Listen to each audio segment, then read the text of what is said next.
ህወሓት ለኤርትራ ጥሪ ያቀረበ። በህወሓት የተጠራ የትግራይ ህዝብ ኮንፈረንስ የተባለ መድረክ በሳምንቱ መጨረሻ በመቀሌ ከተማ በተካሄደበት ወቅት ለኤርትራ መንግስት ጥሪ አቅርበዋል። ህወሓት ለሳምንታት ያደርጋቸውን የብሔራዊ አንድነት ዘመቻ የተባሉ መድረኮች መዝጊያ በማለት 3000 ሰዎች የተሳተፉበት ጉባኤ አስተናግዷል።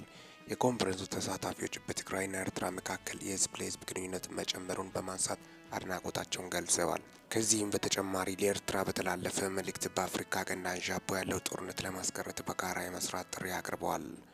በኮንፈረንሱ በንባብ በቀረበ መግለጫ በትግራይና ኤርትራ ህዝብ አንዣቦ ያለውና የአፍሪካ ቀንድ ከመጥፎ ወደ ከፋ ችግር ሊያስገባ የሚችል ጦርነት አደጋ በሩቁ ለማስቀረት የሚቻለን እንደምናደርግ ስናረጋግጥ በእናንተ በኩል ጮህ ብላችሁ ድምጻችሁ በማሰማት ሚናችሁን እንድትወጡ እንዲሁም ለሰላም አብረን እንድንሰራ ጥሪያችንን እናቀርባለን ተብሏል። የትግራይ ክልል ጊዜያዊ አስተዳደር ፕሬዝዳንት ጀነራል ታደሰ ወረደ በማጠቃለያ ላይ ባሰሙት ንግግር ምቹ ሁኔታ ተፈጠረ ብለ ህወሓትን ለማጥፋት መሞከር ድቃላ ፖለቲካ ነው ሲሉ ተደምጠዋል።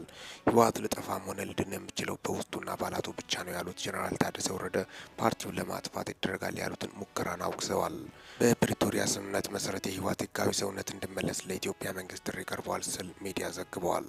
ሚኪታቦርን ሰብስክራይብ በማድረግ ወቅታዊና ሚዛናዊ መረጃ አግኙ። ሰላም ቆዩልኝ።